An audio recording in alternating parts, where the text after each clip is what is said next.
Hello दोस्तों, तो अगर आप भी देख रहे हैं RJ23 स्टडी चैनल तो चैनल पे बने रहिए।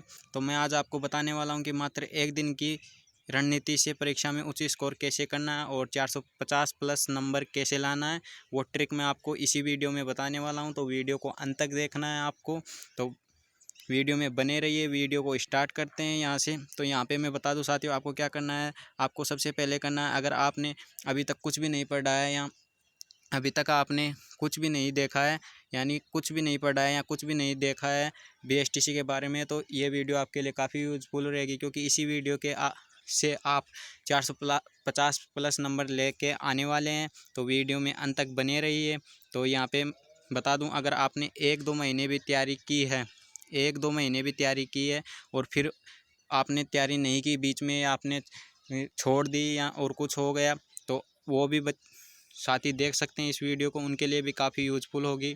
तो बता दूं साथियों, आपको सबसे पहले क्या करना है। तो सबसे पहले आपको परीक्षा हॉल में आपका पेपर आएगा, उस पेपर को सबसे पहले OMR शीट को अपना रोल नंबर ये सावधानीपूर्वक भरना है आपको। और साथ ही बता दूं साथियों, यहाँ पे सबसे पहले समझ लो अ भाग आता है आपका हिंदी का, अ भाग आता है आपका हिंदी का, तो हिंदी। और समझ लो ब भाग आता है आपका सामान्य ज्ञान का, और स भाग आता है समझ लो आपका रीजनिंग का। यहाँ पे शॉर्टकट में लिख देता हूँ रीजनिंग। और द भाग आता है GK का, शॉर्टकट में लिख के बता देता हूँ मैं आपको। तो बता दूँ साथियों, आपको क्या करना है। तो यहाँ पे सबसे पहले आपको रीजनिंग के क्वेश्चन करने हैं, क्योंकि आपकी रीजनिंग में पकड़ कैसी है। अगर आपने रीजनिंग के क्वेश्चन अगर जल्दी कर दिए तो आपकी और क्वेश्चनों को करने में काफ़ी मदद मिलेगी। तो यहाँ पे सबसे पहले आपको रीजनिंग के क्वेश्चन करने हैं, आपको कितने परसेंट आते हैं वो कर लीजिए। फिर आपको इसके बाद में आपको शिक्षण अभिरुचि यानी शिक्षण अभिरुचि के करने हैं। बी ऑप्शन यहाँ पे शिक्षण अभिरुचि है, तो शिक्षण अभिरुचि के करने हैं, क्योंकि शिक्षण अभिरुचि में पढ़ने का, क्योंकि उसमें वाक्य बड़े बड़े आते हैं तो उनमें पढ़ने का टाइम भी ज़्यादा लगता है। तो सेकंड ऑप्शन पे आपको शिक्षण अभिरुचि के प्रश्न करने हैं। फिर उसके बाद में बता दूं आपको थर्ड ऑप्शन पे GK करना है, क्योंकि GK में आपकी अगर पकड़ अच्छी है GK में आपको, तो आप प्रश्न पढ़ोगे आंसर दोगे, प्रश्न पढ़ोगे आंसर दोगे, प्रश्न पढ़ा आंसर दिया, तो इस प्रकार आप उसमें कर सकते हो। तो आपको बता दूं। और फिर बची हमारी हिंदी और इंग्लिश, अगर हिंदी और अंग्रेजी, तो हिंदी और अंग्रेजी में क्या करना साथियों, आपको हिंदी और अंग्रेजी में आपको करना, समझ लो आपको हिंदी आती है पर अंग्रेजी नहीं आती है, तो हिंदी के सबसे पहले आपको हिंदी के क्वेश्चन करना, जो जो आते हैं वो कर देना। फिर आपके पास जैसे ही टाइम बचता है, समझ लो आपके पास 30 मिनट या 40 या 50 कितनी भी मिनट बची हुई हो, तो उसके दौरान आपको अगर कोई क्वेश्चन आ रहा है उसको कर लीजिए। अगर नहीं आ रहा है तो आपको क्या करना है साथियों, आपको उसमें तुक्का मारना है। तुक्का क्यों मारना है आपको बता दूं, क्योंकि लास्ट में आपको पता नहीं है कि क्या आंसर होगा, तो आपके तुक्के ये ना उस आंसर में या तो सही होगा, और तुक्के किस तरह से मारने कि आपका 100% वो वर्क करेगा, वो सही होगा। तो ये बता दूं, अगर समझ लो आपके पर्सन GK में शुरू के 5% छूट गए, तो आपको क्या करना है, पहले ऑप्शन में करना है, सेकंड ऑप्शन में बैक करना है, थर्ड ऑप्शन में सह करना है, ऐसे चौथे ऑप्शन में द करना है। तो ऐसे आपको तुक्का मारना है, ऐसे नहीं कि A ऑप्शन में भी कर दिया, B ऑप्शन में भी कर दिया, C ऑप्शन में भी कर दिया, D ऑप्शन, ऐसे नहीं करना साथियों। फर्स्ट के समझ लो 4% है, ब स द करना है, समझ लो। फिर आगे 4% है, तो उनको कैसे करना है, उनको पीछे से ले लेना, द स ब इस तरीके से आपको तुक्का मारना है।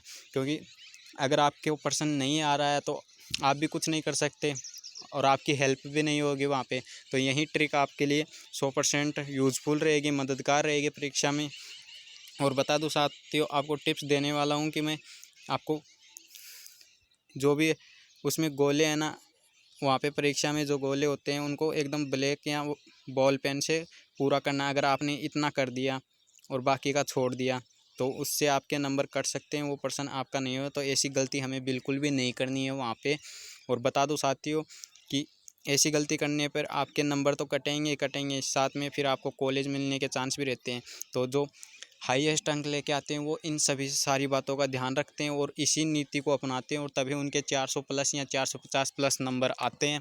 इसलिए अगर आप भी 400 50 प्लस नंबर लेके आना चाहते हैं तो ये रणनीति बना लीजिए कि आपको सबसे पहले एग्ज़ाम में वो रीजनिंग के क्वेश्चन करने हैं सबसे फर्स्ट में, क्योंकि उनमें टाइम ज़्यादा लगता है।